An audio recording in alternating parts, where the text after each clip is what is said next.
from.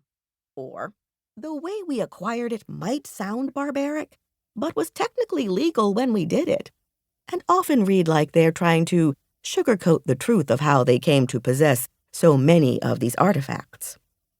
Of course, the British Museum is just one example, and there are artifacts and works of art in museums around the world that were brought to those places under a variety of dubious circumstances, and many cultures that are actively seeking the repatriation of these important pieces of their history. This is a complicated topic that raises a lot of questions, like, what if the culture or country the artifact originally came from no longer exists? Or what if the rightful owners don't have the means and infrastructure to properly preserve it?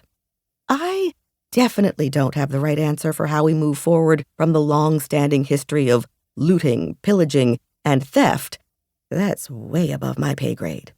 But it's something to be aware of as you travel and visit sites that are missing these pieces, or the museums that house them. Imagine being from these countries and having to travel to an entirely different part of the world to see an artifact from your ancestry, with a lovely plaque next to it detailing precisely how it was taken from your people. It's one of numerous pieces of the puzzle we need to navigate as we reckon with the many harms colonization and war have perpetuated over millennia. Which makes for an excellent transition into Indigenous cultures, First Nations, and colonization. Indigenous cultures have survived incredible challenges, including violence and attempted genocide, colonization, and forced assimilation. Today, there are estimated to be 476 million indigenous peoples worldwide. This includes more than 5,000 distinct groups spread across about 90 countries, speaking more than 4,000 languages, many of which are in danger of extinction due to fewer and fewer native speakers remaining. Let's clarify what we mean by indigenous. While the meaning can vary from country to country, in the Americas, Australia, and New Zealand, indigenous usually refers to the groups of people who were already there before a colonizer, typically Europeans, decided to violently take over. Due to colonization, they've often lost access to their lands, territories, and natural resources. They've often been excluded from decision-making in the countries they live in and have faced continued discrimination. Just look at how the U.S. government still skirts around its responsibility to make sure sovereign nations have access to water and other vital resources. Their cultures have often erroneously been labeled as inferior, primitive, or irrelevant.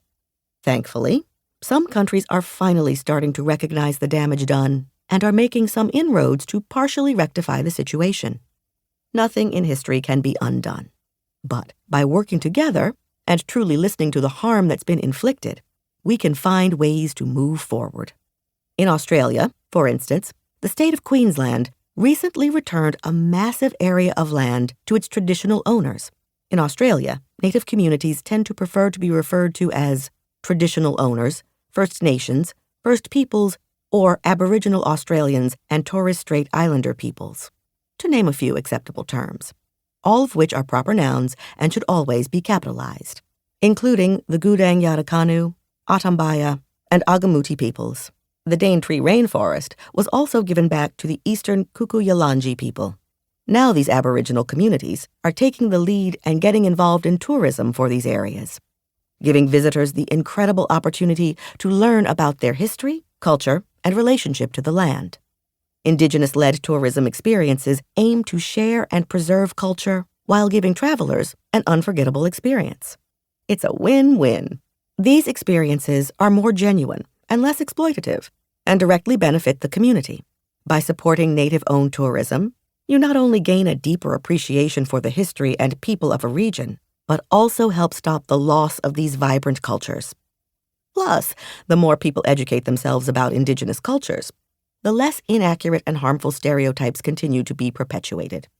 So, how can you find these incredible experiences? There are handy websites like nativeamerica.travel, which hooks you up with authentic indigenous travel experiences in the United States, including Alaska and Hawaii. In Canada, there's Destination Indigenous, which collaborates with Indigenous tourism organizations across different provinces. On the other side of the globe, Tourism Australia